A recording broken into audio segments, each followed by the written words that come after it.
Același mire, altă mireasă. Și ce stare ai avut? Foarte bună stare, clienți fideli. Cum să nu iubești? Țara noastră are nevoie de așa oameni. Corect. De ce localul X nu se potrivește? Nu i-am salutat la microfon pe toți când au venit, ci personal i-am îmbrățișat fiecare, i-am salutat și i-am întrebat: dacă ai privit filmul John Wick, scena din club, iată, tu avea exact aceeași senzație. Pur și simplu în ochi și spun stop. E criza, e beznă, e necunoaștere, e stres.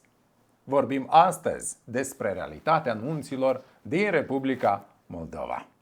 Prieteni, de fapt, vom veni cu un limbaj super accesibil, cu inima deschisă, pentru cei care își doresc să primească informația din prima sursă, de la oamenii care sunt în acest domeniu de foarte, foarte mulți ani.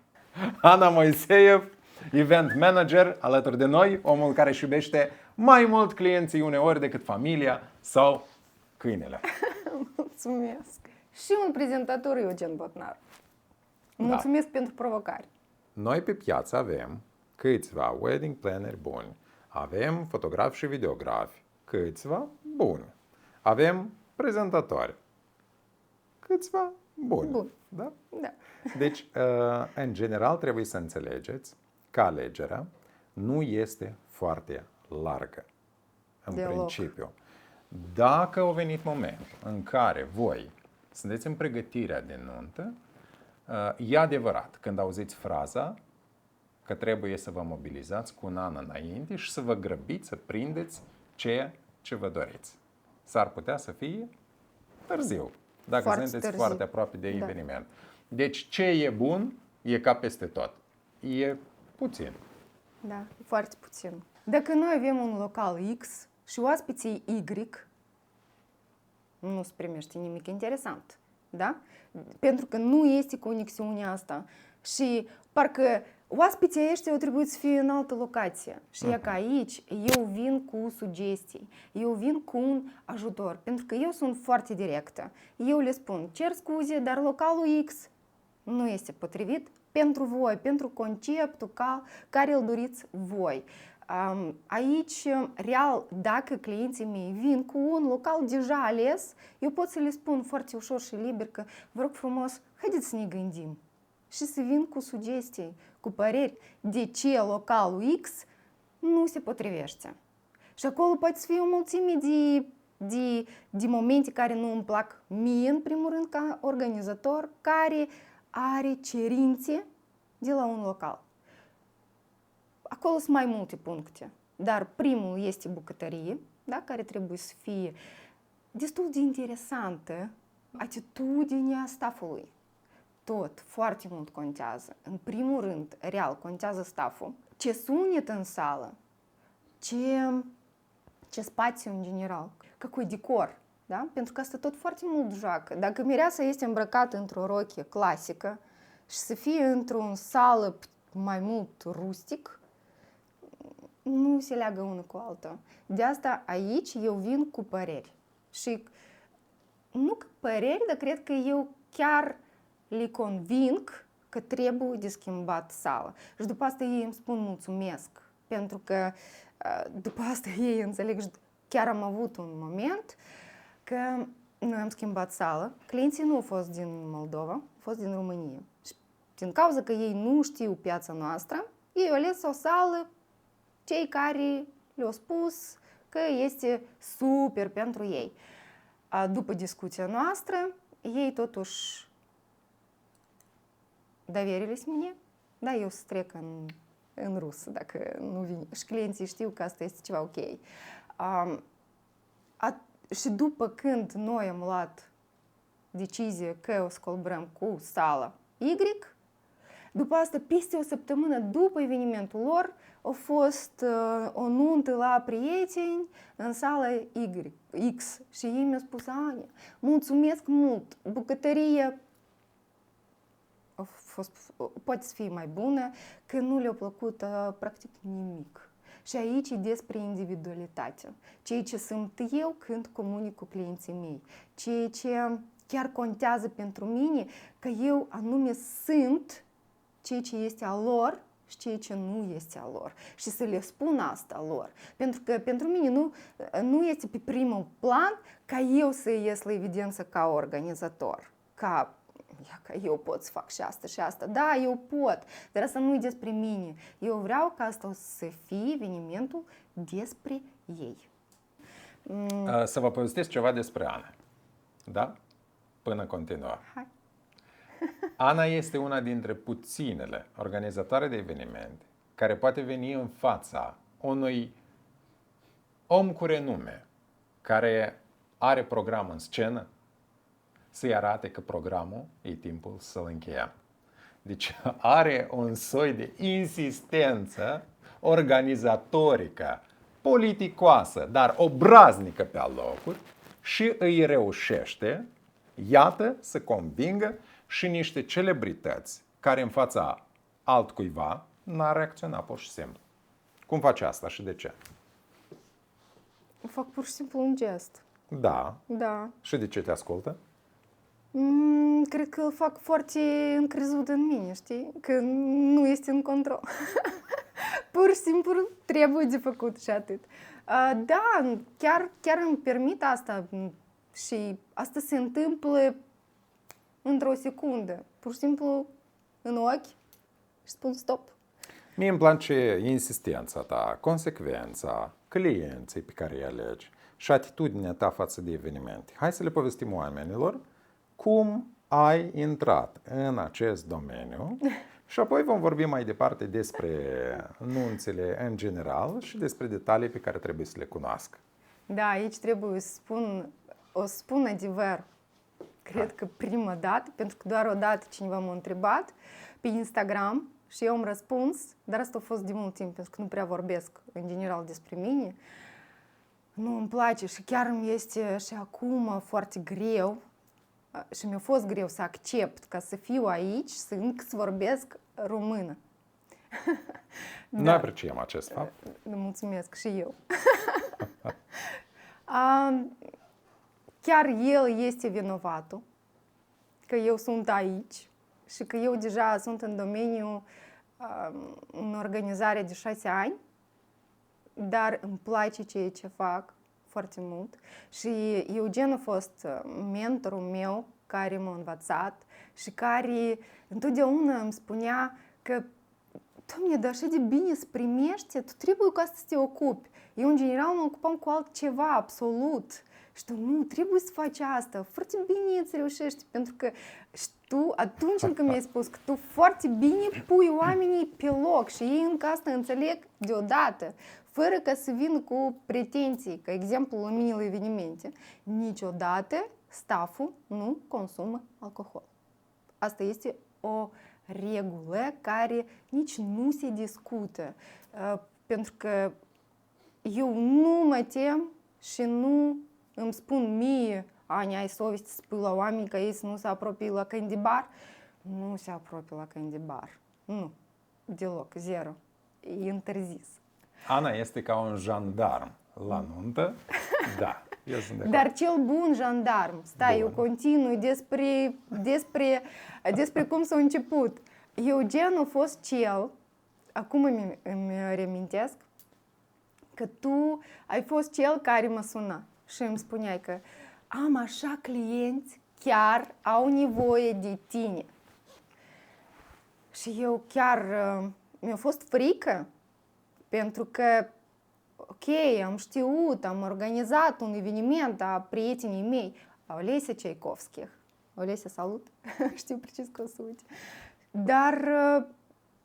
Dar nu înțelegeam cum să fac mai departe și tu ai fost sprijinul meu. Chiar ai fost omul cel care m-a învățat să fiu profesionistă, care m-a învățat că tu poți să-ți spui părerea și poți să spui nu dacă ceva nu îți place. Că tu poți să-ți alegi clienții, anume tu, asta m-a învățat, și anume că eu așa de atent am fost la atitudinea ta în convorbire cu clienții și eu tot așa, dacă o să discut anume așa, cu așa comportament, întotdeauna îmbrăcat, ideal, stilat și cu așa o voce, Doamne, dar vocea lui, eu când prima dată am sunat, Eugen, bună, sunteți liber? Și vocea asta când mi-a răspuns, am spus, wow, gata, colaborez doar cu el.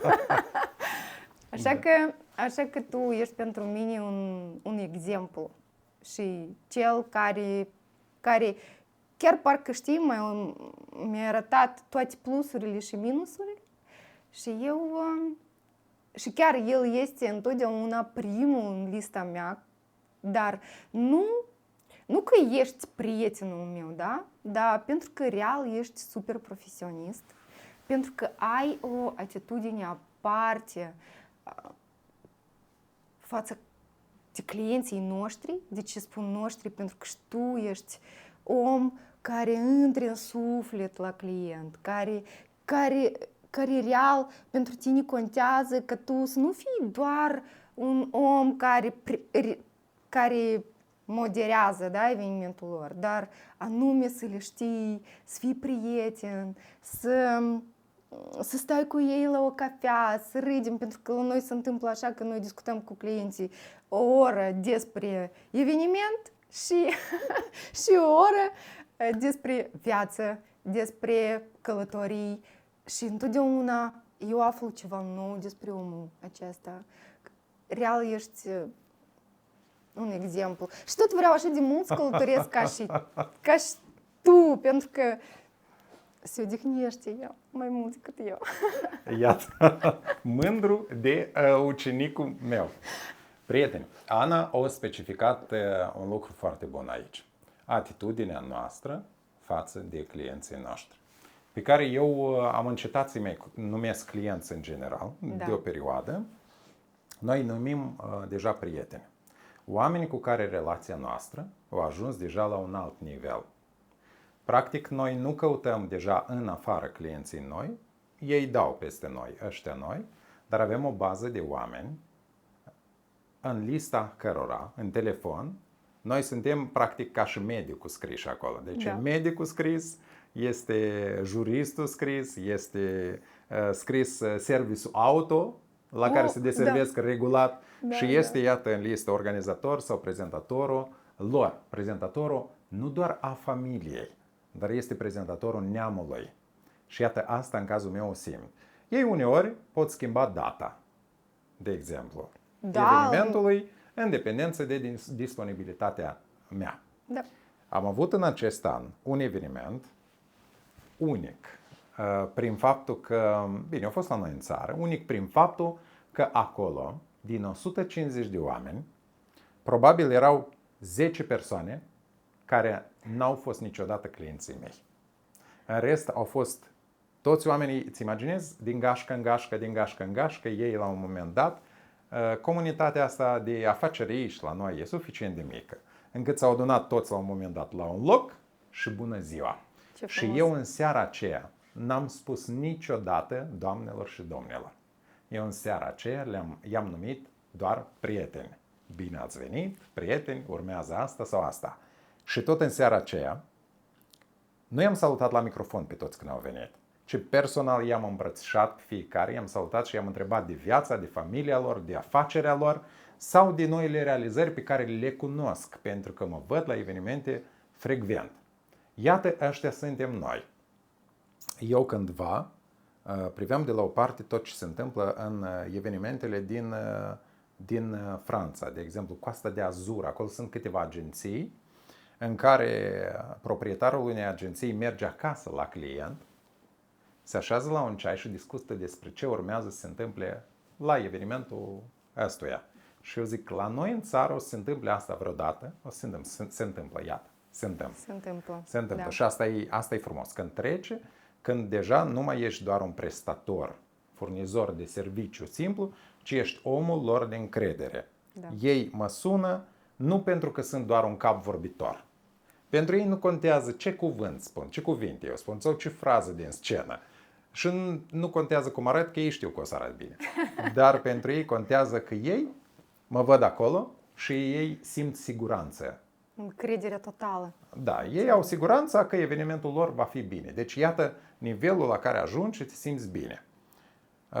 Eu am fost întrebat, pot să îmi iau asupra mea responsabilitatea de a educa o tânără generație, de exemplu 2, 3, 4, 5 prezentatori tineri pe care să-i las în urma Dar mea. chiar te rog. Și nu pot pentru că nu ține doar de aspect și nu ține doar de o dicție bună, ci ține de un mindset care vine din comunicare, din lifestyle, din călătorii, din gândire antreprenorială și viziune. Pentru că în momentul în care tu ai contact cu clientul respectiv, cum ai specificat și tu, ai stat la masă și ai vorbit despre eveniment o oră, dar tu mai poți vorbi pe alte teme încă 3 ore. Am avut clienți cu care ne-am întâlnit pentru a face programul în Londra. Eu am mers acolo, ei locuiau acolo, noi ne-am întâlnit acolo. Am fost clienți la care am avut nuntă în Italia. După asta, peste ani, am mers la restaurantul lor, pentru că sunt proprietari de restaurant și m-au primit cu brațele deschise. Astea sunt relații pe viață. Evident, sunt clienți care vin și care pleacă. Iată, ăștia probabil sunt așa. Mă rog. Da, dar eu n-am clienți care pleacă din viața mea, tu știi? Eu asta știu. Asta Eu știu. cu toți, absolut, am o conexiune aparte și asta real este fericirea mea. Iată spune-le oamenilor care ne privesc cum să-și identifice plannerul care o să poată să le devină mai mult decât organizatorul de eveniment. Poate nu ești tu, poate e altcineva. Da, absolut. Dar cum să-l simtă că e omul lor? Pentru că e valabil și pentru organizator, valabil și pentru videograf, fotograf, pentru prezentator, pentru toți. Pur și simplu o să vin cu exemplu. Cred că așa o să fie mult mai clar. Eu anul acesta am trebuit să am un eveniment în august, da, și în parcurs de pregătiri cumva am înțeles, pentru că clienții niciodată nu le-am văzut, da, ei au fost psihotare și cumva noi am comunicat online. Dar când noi ne-am văzut, a fost prima întâlnire, cumva am simțit și am înțeles că nu sunt ai mei. Și aici eu nu pot chiar să spun, nu știu, o rețetă, da, de ce. Pur și simplu așa sunt eu, da? Și ei asta au simțit. Nu doar de la mine au venit, dar și ei.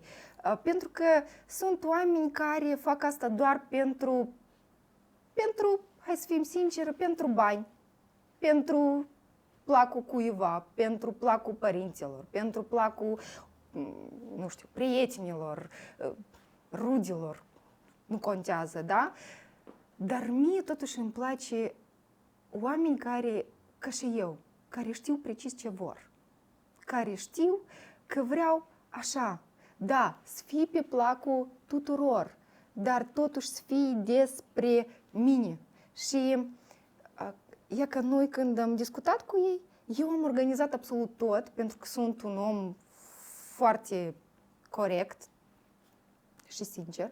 Am organizat absolut tot, am făcut lucrul meu, dar am spus lor că nu pot să fiu coordinator, că nu o să fiu în ziua evenimentului. De ce? Pentru că înțelegeam că nu o să mă simt ca acasă, nu o să mă simt acolo fericită, cred că așa e dispus, e foarte dur, da, dar asta e, așa sunt eu, așa sunt eu. De asta, cred că de ales un organizator, pur și simplu trebuie din prima secundă. Dacă sincer, eu din prima secundă pot să înțeleg dacă asta este, da, fotograf cu care eu pot să colaborez, ca exemplu, am un fotograf în viața mea, da, cu care eu pot să mă relaxez, asta este Mihail Târculeț. Hai, vin aici, Mihai. Da, vin aici serios. Hai să-l chemăm alea în cadru. Vrei? Mihai, ia vin aici. Vin aici. Vine, pentru că real eu sunt așa om. Și aici nu doar despre viața mea, dar și... Ia de să-ți spun aici așa. Da. De să-ți spun. Ia că Mihai e un foarte bun prieten. Da. Dar, în primul rând, pentru mine, el e cel mai bun fotograf. Pentru că anume tu, eu sunt foarte, voi cred că vedeți și simțiți, da, că eu sunt încordată, Dar anume el poate să facă așa că eu să mă relaxez, că eu să fiu așa cum eu sunt. Și clienții tot așa, de asta foarte mult contează ce fotograf voi alegeți. Și asta tot eu pot simt deodată în discuție cu clienții ce fotograf se potrivește. Dacă ei sunt mai încordați, mai cumva, e ca și eu, da, în mini, cu mini, nu, eu sunt în spatele camerei, vă rog frumos, nu vreau să fiu... Mihai e un mofturos ca și tine, apropo, printre altele. Iată, Vezi că eu le aleg tot călătorim- așa ca și eu. Noi călătorim foarte des cu Mihai și iată, eu îl cunosc mai îndeaproape. El e fotograf familiei noastre, e fotograful meu personal. Iată aici o setat la acest filmuleț. Așa de O profesionist și setat pedant. lumina și sper că noi arătăm bine la camera. Eu sunt sigură.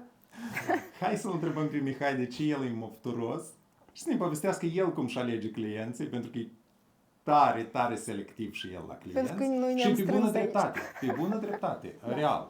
Și printre altele, să nu lăudăm tare mult, Mihai fotografiază pentru coperte cele mai mari celebrități și multimilionari și miliardari, chiar pentru coperțile revistelor. Iată, el e fotograful de portret de la noi cu care eu mă mândresc. Hai, Mișu, spune. Așa, da. De ce eu sunt foarte talentat sau de ce eu sunt talentat, da? În primul rând, я не вчера родился, cum s-ar spune, da? Experiența mea de fotograf e cam, cât ai spus tu, 17 ani, da? Păi, uite că eu am 17 ani de când fotografiez. Și am ajuns la momentul în care eu nu trebuie să mai dovedesc la cineva ce pot eu să fac, da? Eu am o pagină de Instagram, una de Facebook și acolo sunt toate lucrările mele. Dacă vouă vă place și eu fac, atunci noi suntem pe aceeași undă, lucrăm. Plus la asta eu nu sunt doar fotograf, de mine s-o grăit tare mult, da? Eu ori fotografiez numai alb-negru, ori eu fotografiez numai peliculă, ori dacă la mine pe Instagram nu sunt mires, înseamnă că eu nu fotografiez nunți. La mine spectrul de fotografie e foarte larg și eu nu pot să fac ca așa asta, de exemplu, pe Instagram, da? Cumva setez doar anumite fotografii care eu le postez, da? Dacă acolo nu sunt mires, dar sunt portrete de studio foarte faine sau foarte complicate, după lumină, după cei care alți fotografi le e tare greu să mă copii și asta e задача номер один. Da. Să faci ceva ca să nu te poată copia, știi? Că dacă te uiți pe Chișinău, cam e două fotografii. Da? Dacă ne uităm la fotografia de nuntă, sunt două fotografii în Chișinău, restul scopii unul pe altul. Da. Și e ca din cauza asta eu sunt mofturos și din cauza asta și clientul ăla că le e frică. Plus asta eu dacă mă uit totodată rău în să terminat colaborare, știi? Dar eu nu sunt rău, dar așa Tu nu ești rău, tu te uiți rău dacă tu simți că ei nu au încredere sau nu te înțeleg pe tine. Da. Eu înțeleg despre ce vorbești. Și mai sunt momente în care, dar puteți să ne faceți fotografii ca la fotograful X. Zic, ce să-l fotografii X și cât la mine. Eu fotografiez și aici fotografiez și cum fotografiez. Și pentru că eu fotografiez, am ales să merg pe direcția asta de fotografie. Fotografie o să fie nu la modă un an, doi, dar o să fie la modă tot timpul, știi? Da. Și, Da, pentru că ai o viziune, mie îmi place. Da, și fotografia mea nu e doar un preset în care anul ăsta la modă e verde ăsta, dar la anul și verde un pic mai cald sau un pic mai rece, știi? Și eu asta niciodată nu o să merg pe tendință. Și e și din punct de vedere a business-ului foarte greșit. Dar facă Dumnezeu parte, știi? Da. Îți mulțumim mult. Eu Mișu? mulțumesc că am fost invitatul vostru surpriză. Da. Mulțumim că ne-ai pus lumina bine. Primul invitat, chiar mi-a plăcut. Mie îmi place mai mult Da. așa să discut. E că Mihai a fost acum un exemplu foarte, foarte bun. Pentru că persoană, nu contează fotograf, videograf, moderator, dacă el știe cine el este, care este atitudinea lui, care este comportamentul lui, care e fișica, da? Atunci și mie mi este mult mai ușor să-l prezint clienților. Pentru că eu, din discuția cu clienți, eu pot să înțeleg cine se potrivește mult mai bine.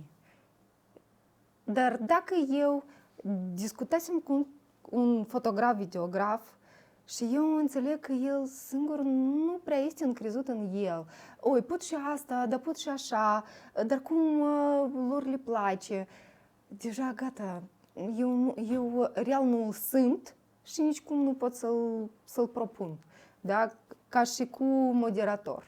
Iar ne întoarcem. Pentru că real, pentru mine contează cu ce moderator eu colaborez. Nu pot cu toți. Știi, un secret să-ți spun. Spune. Eu nu pot să lucrez cu femeile. Moderator, femei. Știi de ce? De ce? Pentru că eu nu iubesc când se discută foarte mult. Eu nu iubesc când nu este sinceritate. Știi? Când tu faci un mini-teatru, da? din eveniment cu provocări de tristețe, de ceva greu. Totuși, evenimentul este despre sărbătoare, despre dispoziție bună, despre un vibe super lent, super ușor, E ca cum tu faci, da? Tu ai venit, hei, da, tu încă ai vocea asta cu... Știi, parcă nu aveți în control. Trebuie să ne distrăm. Dar acolo nu trebuie să povestim poezii. Dacă e despre mama, atunci trebuie să dăm așa puțin tradigii, parcă, știi? Da, dar aici Și pot din și cauza să asta, te contrazic. Ok, Pentru dar că sunt clienți care își doresc anume o voce ușoară ca a mamei, să le șoptească Corect. la urechi. Și atunci le plac fetele. Hai să le vorbim un pic despre problemele care pot interveni problemele care vin de la... în cadrul evenimentului. Nu neapărat de la miri. Uite, de exemplu, lumea trebuie să cunoască că noi putem avea amplasată scena într-un mod neconfortabil, 100%. Fie scena, de exemplu, avem amplasată aici, avem un spațiu de dans enorm lăsat în față și mesele departe. Da. Și atunci nu există contact, sau scena e la o parte și nu există contact dintre public și dintre oaspeții care greșit. ascultă muzică și dintre artist. Ei trebuie să aibă conexiune, artistul Da. și omul care îl ascultă sau îl privește. Deci iată, asta e un factor foarte important. Al doilea, dacă noi avem amplasată scena la o distanță mai mare de mese sau de spațiu de întâmpinare al oaspeților sau zona de jurăminte, noi nu trebuie să ne bazăm pe două seturi de boxe pe care le avem amplasate lângă scenă. Pentru că una la mână, dacă noi nu avem antenă suficient de mare, înaltă, care să facă ca microfonul nostru să prindă, el nu o să prindă, una la mână.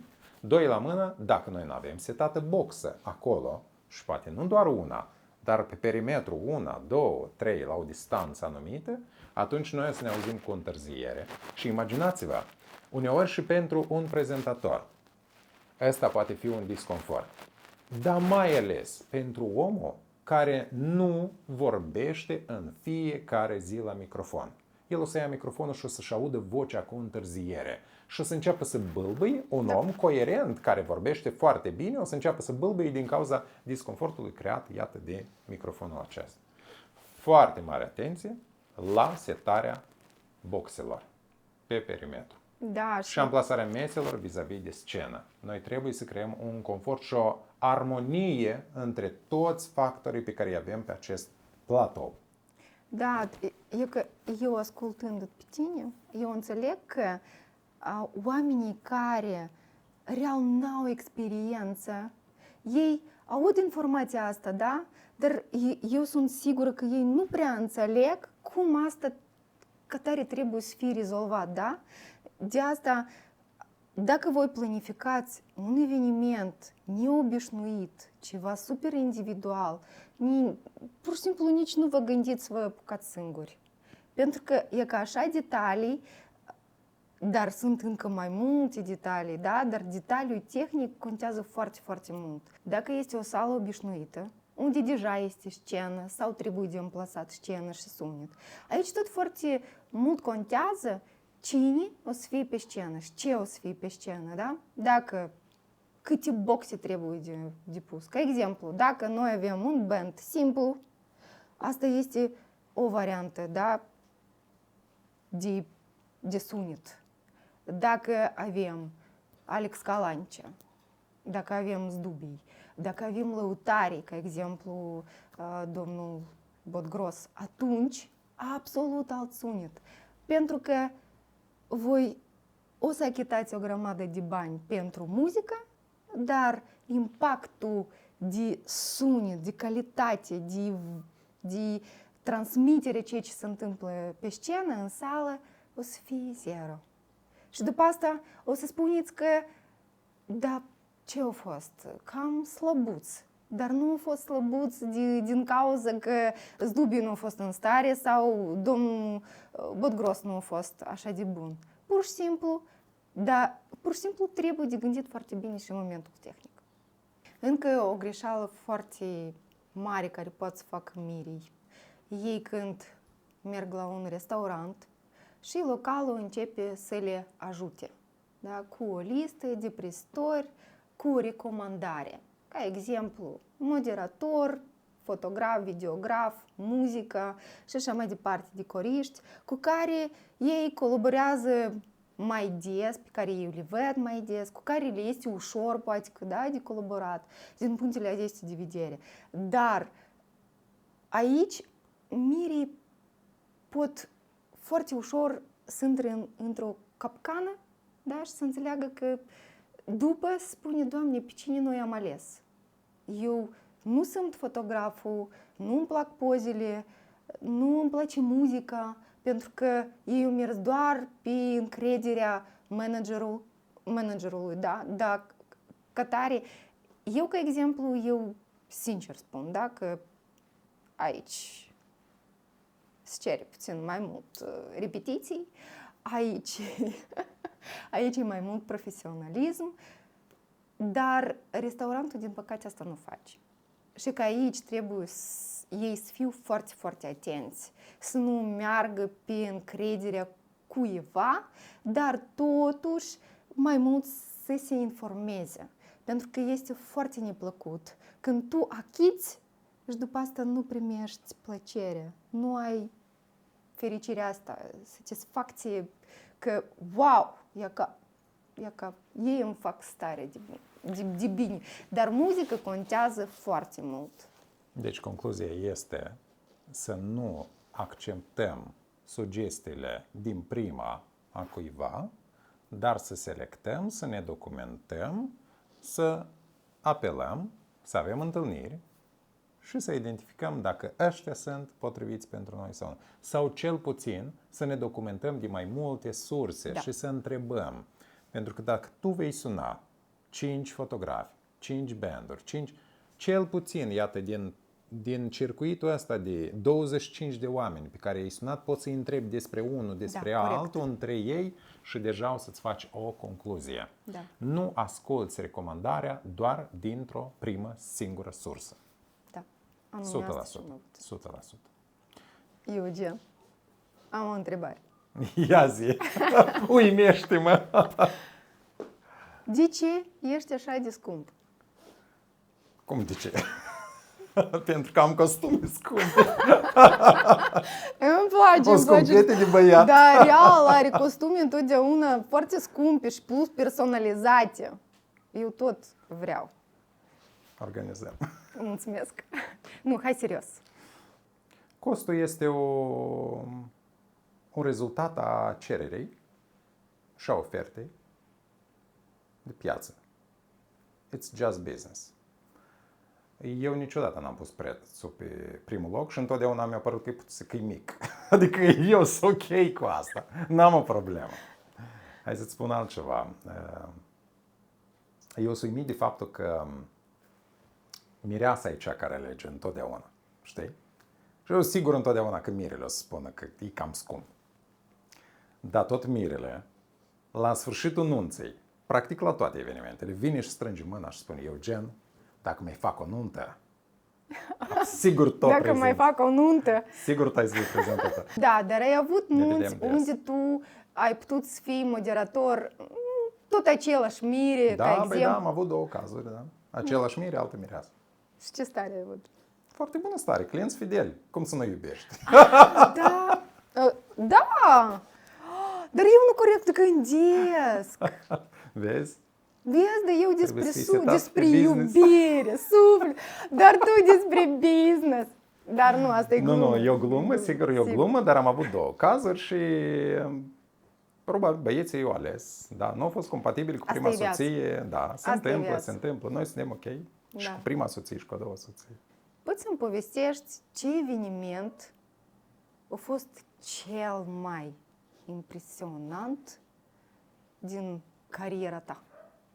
Cel mai impresionant. Cel mai impresionant. Da. Ok, eu știu că ai avut mai multe. Poți să povestești despre câteva. Da, ele, în general, asta e impresionant. Sau cele care tu le reții fie că oamenii sunt super buni și ești pe aceeași undă și ții o relație după asta strânsă și tu le ții minte nunta. Fie există un termen pe care nu toți îl înțeleg și nu toți îl știu pentru că nu au avut contact cu el, este magia locului. Iată, de exemplu, noi am avut o nuntă organizată de Arutin. Noi cu el, în general, am avut o serie de evenimente super faine. Deci a fost de un calibru înalt. El este un om, iar și de la care am preluat anumite idei și viziuni de business. Și avem și un hobby comun, arhitectura, designul și totodată mie ce mi-a plăcut la el, atitudinea față de client, tipul de comunicare, de tratament a clientului și abordarea evenimentului în sine, aducând în materie de show exclusivități. Și iată, noi am avut o nuntă bună cu el lângă Monaco, la Villa Efrosi de Rothschild. Este o vilă pe Coasta de Azur, unde era amplasat foarte bine și sunetul, și masa, și înconjurată de apă, și erau bărci, iahturi în jur. Deci acolo exista ceea ce n-am mai simțit în altă parte. Era vibe-ul ăsta.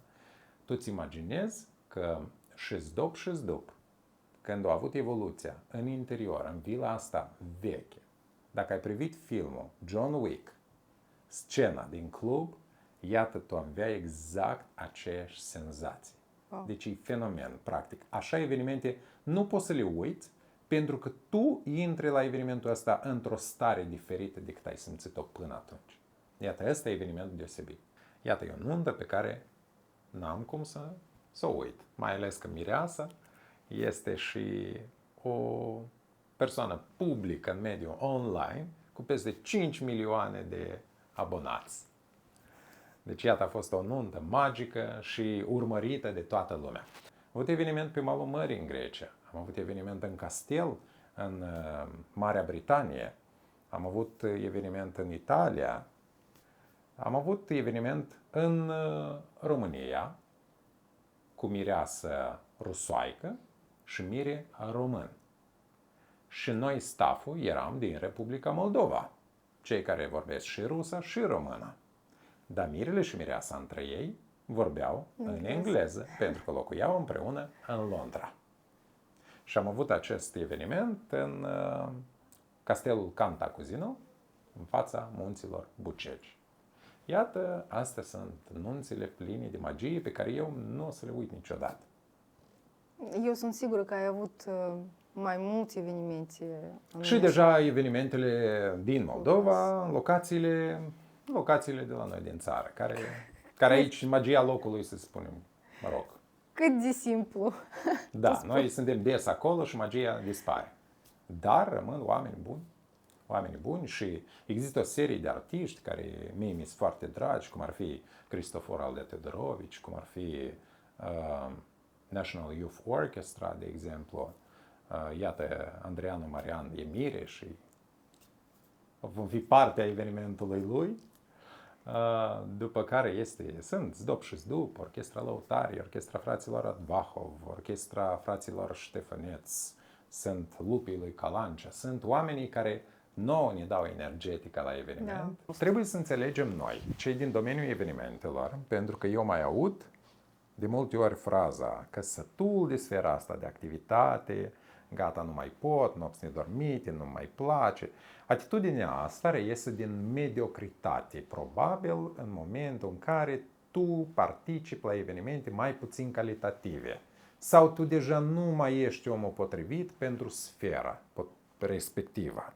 Dar dacă tu vii deschis la eveniment și te bucuri de muzică bună, te bucuri de stafful care îți spune: domnul Eugen, bună ziua, cu ce vă servim, te bucuri de o îmbrățișare a proprietarilor fiecărei locații în parte. Noi ne știm cu fiecare proprietar de restaurant, pentru că, mare parte, la mulți dintre ei le-am prezentat nunțile copiilor sau alte evenimente din așa.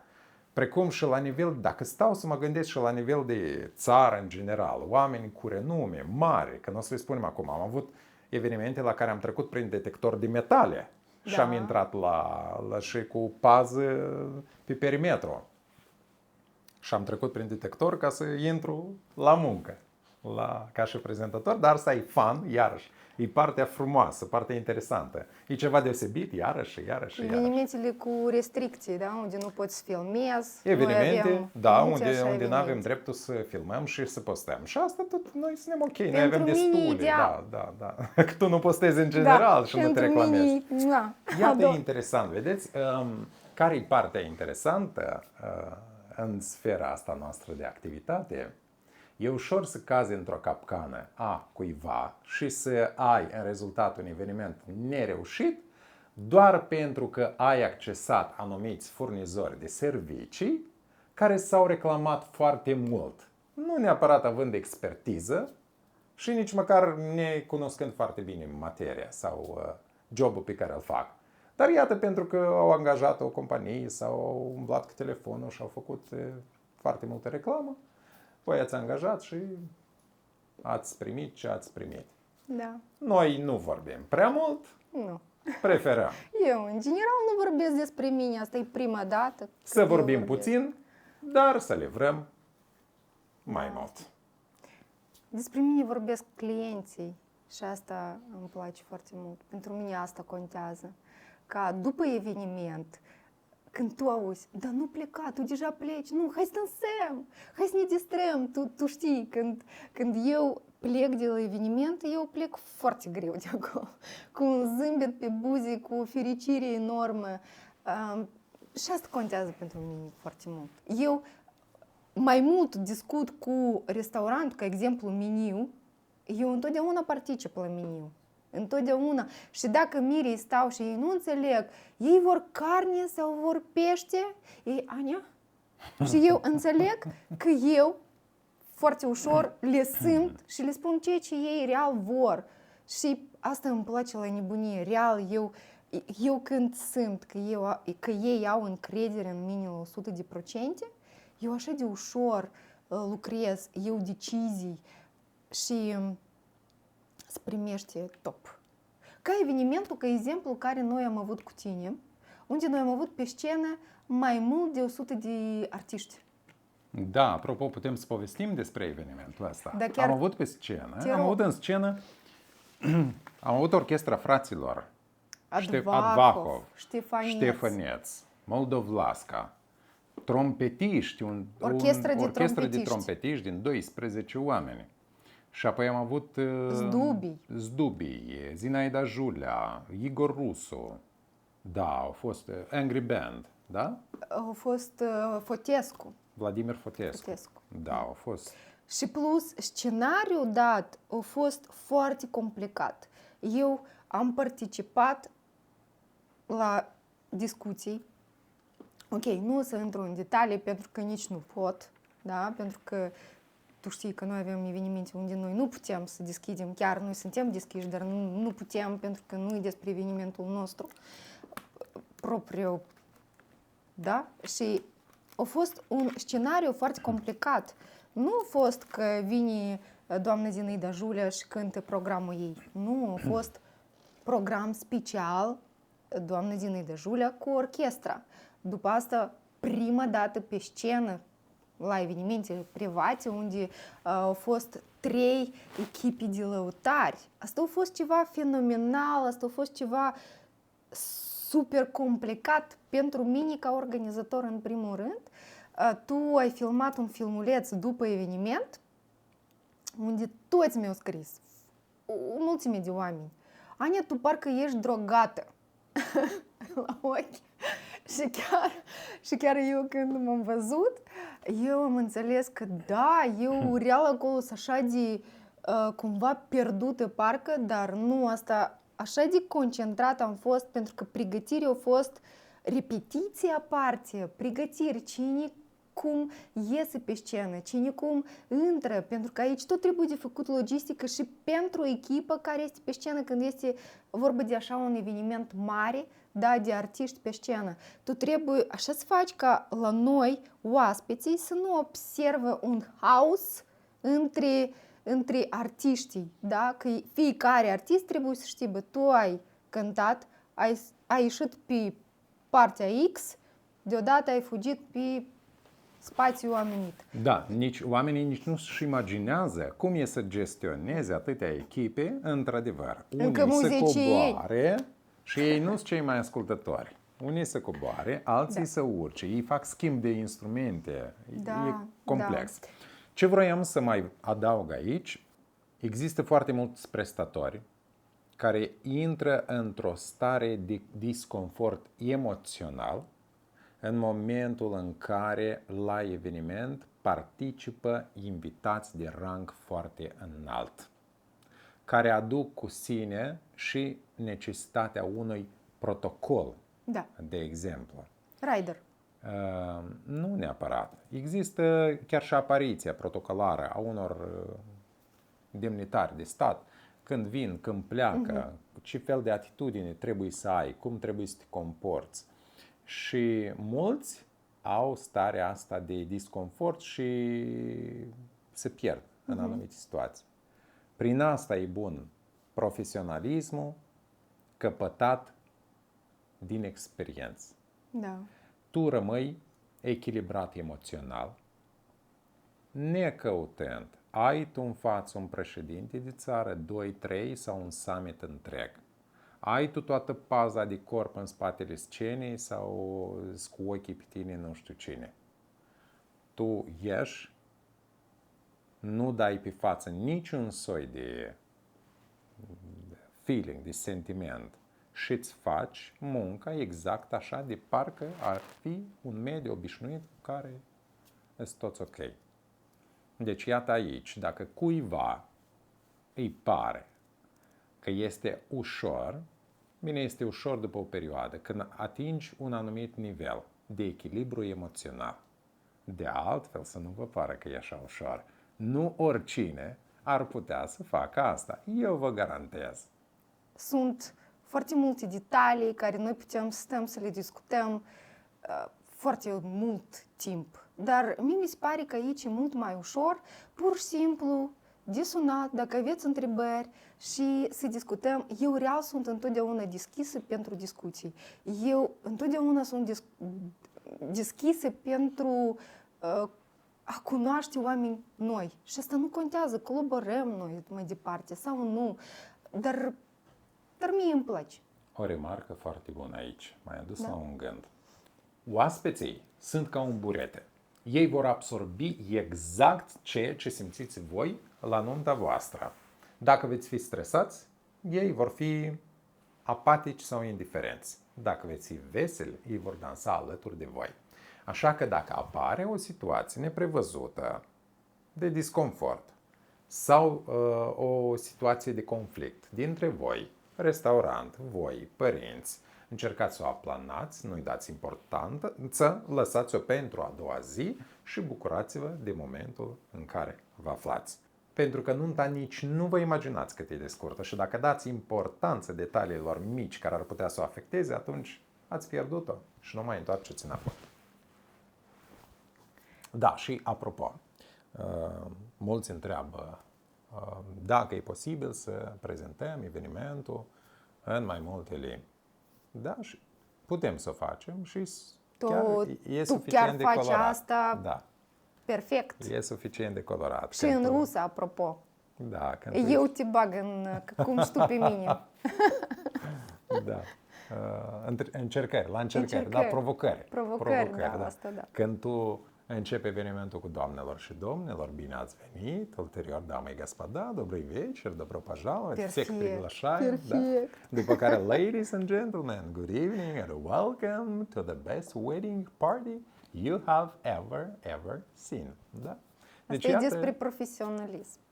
Da, și e interesant, pentru că oamenii veniți din afară, care nu ne cunosc limba, tradițiile, tipul nostru de a fi, ei pleacă mulțumiți de aici, că au înțeles și s-au simțit parte a comunității datorită omului care i-a ajutat să înțeleagă ce se întâmplă la fiecare etapă a evenimentului. Și eu o fac cu mare plăcere, pentru că găștile astea care vin din afara țării, ei au o energetică nebună. Da. Ei vin aici pentru distracție.